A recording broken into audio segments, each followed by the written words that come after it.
Okay, and looking at Jerry's original length of breaststroke, some of the things we remember is what a great line that he has. He has a traditional dolphin kick timing of his stroke. There's a couple things up here that we'll be looking at.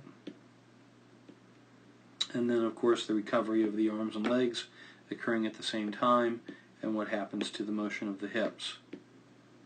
As far as the stroke is concerned, we'll be looking at the depth of the stroke and the timing of the stroke. And so we'll get through these. I can't say quickly because we did a lot of work on breaststroke, but we're going to get through them. Here we go. So the first thing we did was go through the underwater pole, and we started with our standard underwater pole progression. So, which is simply a very long, straight glide. So Jerry gets himself into a very rigid position and pushes off and goes as far as he can. He does such a tremendous job keeping the core stable as he goes through this, and his body eventually rises up to the surface of the water. Really nice job. So a great foundation to build off of. The next step is simply to understand that the dolphin kick happens at the same time that it does in every other stroke, which is during the initial streamline. So Jerry pushes off and then initiates a dolphin kick while still in streamline. So the first thing that happens off every stroke is you push off in streamline and you do a dolphin kick. That is now legal in breaststroke. Before you have to split the hands, you can put a dolphin kick in. So this is about maintaining momentum off the wall. It's not about accelerating, it's about maintaining the speed off the wall. So we're also going to play with when Jerry does this and how big that kick is. The third step in the process is push off, dolphin kick, and then pull down.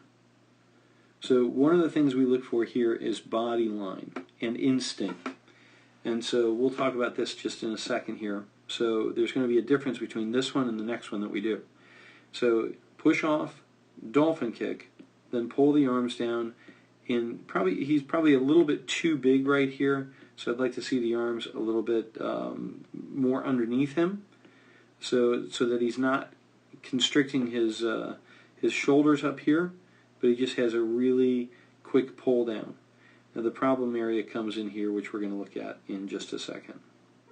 So this is the same process as the last one, which is push off, dolphin kick, and then pull the arms down. Now already with the thought process that we have, we see that the arms, even though they seem a little bit higher or a little bit more in line, it really isn't the arms that we're focusing on here, but rather the head position after the pull down. And by doing that, I think the arms got into a better position. So really nice, but we're going to compare the first one to the second one to show exactly what we were looking at here and what is very instinctual by most swimmers. So now we're going to look at the subtle change that Jerry made from the first one to the second one. And it was really about the head position. Now the head has a tendency of following the hands down when the arms pull back. So when this power position happens, as the arms sweep down and back, you'll notice that Jerry's head follows and we get this hump that occurs. Now in the second one, we had Jerry lift his head almost as if he was standing attention. So the goal was to try to get the chin off of the chest at this point. And you can see that this is a much better line on this one than on this one. And this action comes from people just trying really hard. So they've been told to shrug the shoulders to the point that now they have this arc that creates a ton of resistance. And the secondary problem is that the legs will start to rise. So the longer you hold this position, the higher the feet get, the body goes in this direction. At the point you're about to start the recovery of the arms and legs, in which you need to be going in the other direction. So we see here in this one that he's much more parallel to the surface and in a much better position simply because he got the neck from stopping to tuck down. So excellent fix, Jerry. Really good job. Next in the process of the underwater pull, and those of you that have been with Go Swim for a while already know what's coming. It's push off in a straight line. It's adding the dolphin kick. Really nice line again right there. It's adding the pull down, making sure right there you can see how the instinct started to take over. Jerry's head started to go down, and now watch this. Look at him elevate right there. bring the head back into line much better, and now it's simply recover the arms as tight to the body as you can, out to streamline without moving the feet at all.